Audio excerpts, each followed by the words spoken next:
Nah, selamat pagi Bu Bidan. Selamat pagi.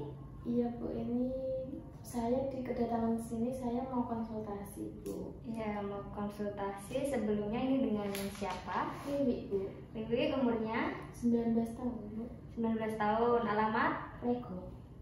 Mau konsultasi tentang apa? Nah, jadi saya sebenarnya udah dapat menstruasi itu udah dari SMP, udah lama ya Bu. Cuma saya itu masih kurang paham tentang kebersihan diri selama menstruasi gitu. Soalnya kadang-kadang saya masih cebok pakai air daun sirih, itu sebenarnya boleh atau tidak gitu. Di sini mau konsultasi tentang itu Bu. Oke. Sebelumnya kenalkan, saya Bidan Erika ya, yang bertugas pada hari ini. Nah, di sini saya akan memberikan edukasi mengenai personal hygiene atau kebersihan diri, seperti itu.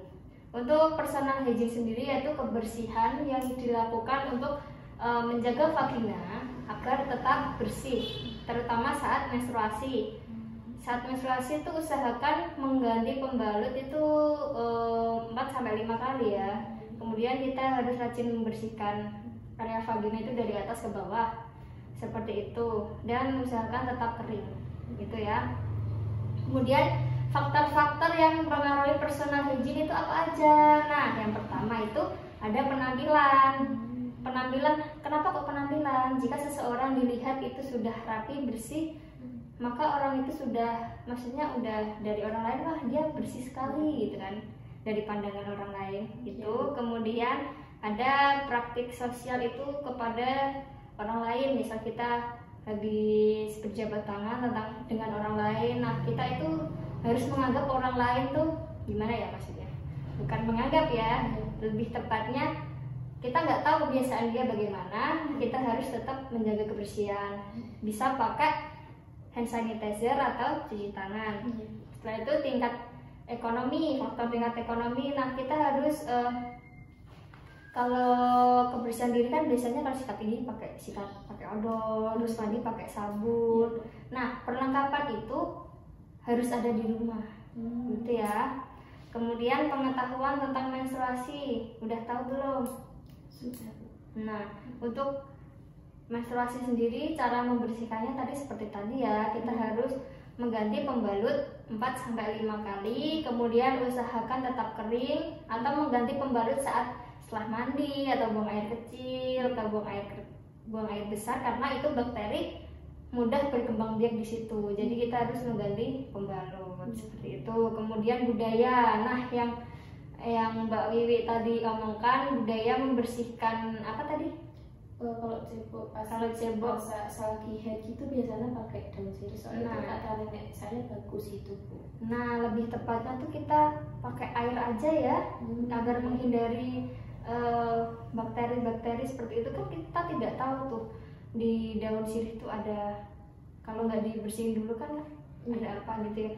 Lebih tepatnya mungkin daun sirihnya direbus gitu kali ya, biar tetap ada airnya. Kalau pakai daun sirihnya langsung kan gimana ya, kan kurang bersih gitu kan. Lebih tepatnya mungkin direbus gitu. Tapi usahakan tetap daerah kewanitaan tetap kering gitu ya. Kemudian kebiasaan seseorang, nah kebiasaan seseorang sendiri kita harus membiasakan hidup bersih agar kita terhindar dari virus tersebut, karena kalau bagian genitalia itu sangat rentan terkena virus, terkena infeksi gitu ya, bakteri mudah masuk.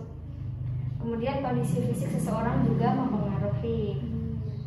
Kemudian indikator personal hygiene itu yang pertama ada perawatan kulit dan wajah. Nah, kenapa kok kita mudah jerawatan? Itu karena kita tidak merawat kebersihan wajah.